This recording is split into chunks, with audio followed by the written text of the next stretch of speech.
What is going on, guys? Kade is here, and today we are going to talk about how to enjoy Albion Online as a new player or even a seasoned warrior. Recently I came across this Reddit post by the user Supreme Sergiet.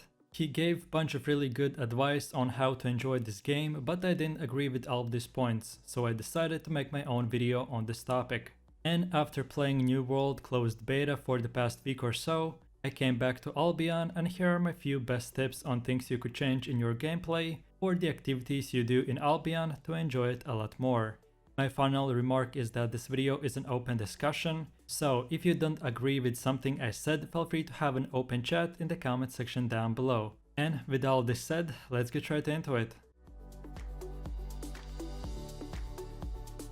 My first tip, or the big point, is that people or even your guild members will force you to use meta weapons that are good for ZVZ or ganking, but are terrible in other aspects of the game. I've personally fallen into this trap by having to grind the game for countless of hours, so for every single event I would level the exact appropriate weapon and exact gear piece, bit by bit. So for ganking I would have one weapon, then for ZVZ another, then for CGVGs another one, and so on and so forth. What I suggest for newer players is to go into a test server where you will get every single weapon unlocked right away, or just in the main server level up each weapon to tier 4 and try it out for yourself. Because believe me, it truly does not matter if you're using the specific patch most overpowered weapon. Then another option which I use myself is to decide between events and activities I like to do in the game and find a weapon that is good for all of them. Lately I've been gathering, doing solo PvP and fame farming corrupted dungeons. And for all of this, I've been using a simple bloodletter build. Yes, of course, it won't be the most efficient fame farming build or the god of 1v1s, but it has good skills for AoE damage, it's one of the highest mobility weapons in the game, and has very fun playstyle. As this is truly a huge topic, I will move to the next point, but in the future I'll make a specific guide on the best all-round weapons that are good for most activities in the game, so be look out for that.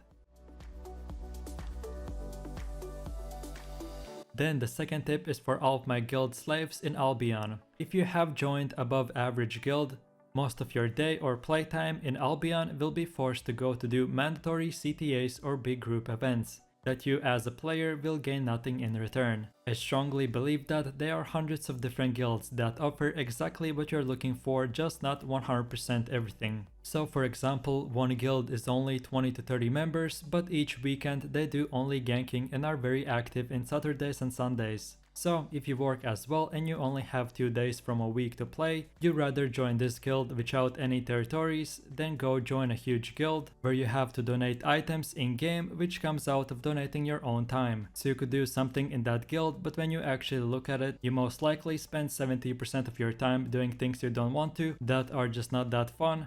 So you could do other 30% things that you actually enjoy. So my advice is to not settle. Albion has lately grown in popularity and there is a guild definitely out there for you, which will tick all the boxes. So check out Albion forums, go onto Reddit or just search through Albion Discord servers and you will find in time what you're looking for. Then my next tip is that if you can't afford a specific gear set or a build, you don't have to spend hours of grinding just so you could make the money and buy it or craft it. When you play Albion, it might be just to relax, have some fun and enjoy your time, but the top players play this game to only win and get the best gear to have the highest chance of winning. So for example, here we have a very good build, but the one that I can't afford it. So instead of me spending my own time grinding and trying to make money, I have two options. Either way, go downgrade, so from tier 6 to tier 5 or 4, or the second option is instead of having a bunch of expensive artifacts at the start, you use a more simple version of this build. And when you make more money or more fame, depending on what you're doing, and then and only then when you can afford at least few sets or whatever you're buying, get that gear. Here I have a 5 tier 4.1 builds that cost the same as one 6.1 build. So instead of me buying this expensive build, then dying just once, I can buy it 5 more times, just lower gear, And by doing that, I get 5 more tries or chances at doing the same activity just with lower cost. These few tips or suggestions may seem very odd and very simple, but trust me, many people blindly use only builds they see their top YouTubers using, then joining hardcore guilds, and instead of enjoying the game, they are donating their time to help out already rich players. And lastly, buying super expensive gear just to lose it when instead of they could have played it smarter and get out of this game a lot more.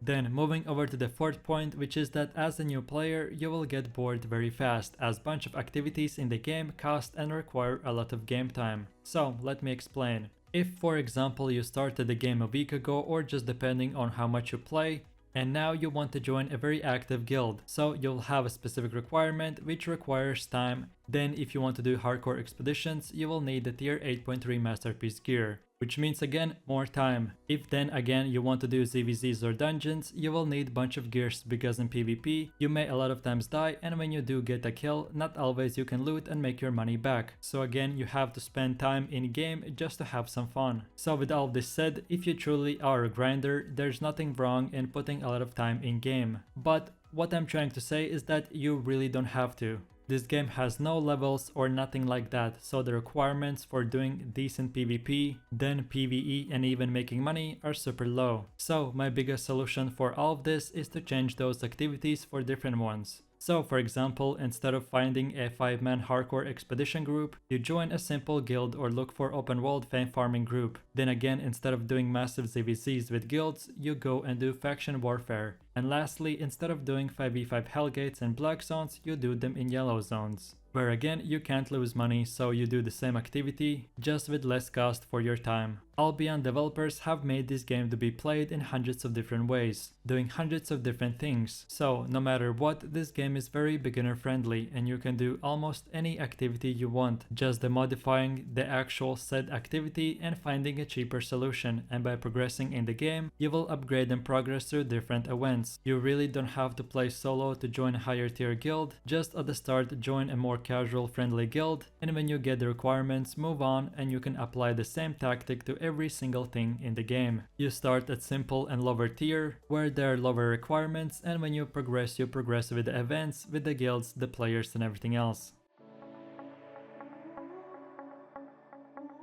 Then for one of the last tips or advices for new players, or to be honest, this tip can apply to every single player in Albion, which is that this Albion community is very toxic and scummy. There are hundreds of different guilds, inviting new players and raising the tax extremely high, so you don't know that every single silver you make, the guild leader is making percentage out of you.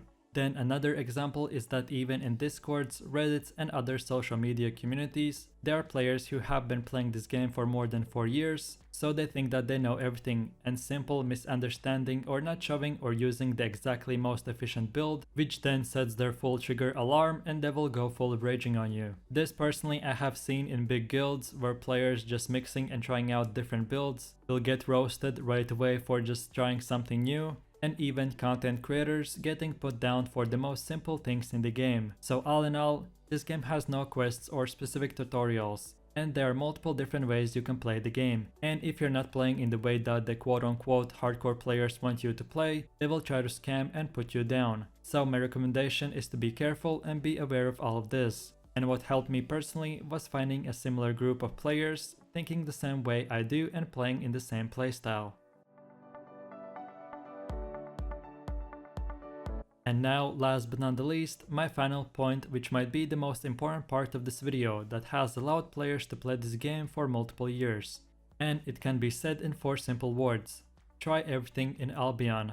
The best part of the game is that you can truly do anything and everything, starting off with being a solo player and doing ganking, 1v1 duels, corrupted dungeons, gathering and many more things like that. And then for a group player, doing CVZs, GVGs, arenas, hellgates, open world ganking and much more. So what I recommend for players is to change up things you do. If one day you didn't want to talk much, you just go enjoy gathering and maybe 1v1 corrupted dungeons. Then the next day go to a Roads of Avalon with a group of 5 and do some fame farming and PvP. Then the third day go help out your guild in the CTAs and different ZVZ activities. Then take the fourth day to fully fund your gear and make some money by flipping items in the auction house or doing some open world ganking. If you're really specifically a PvE or PvP player, it does not mean that you have to do exact the same thing 24/7. And believe me that trying out everything this game has to offer will only make you enjoy Albion even more.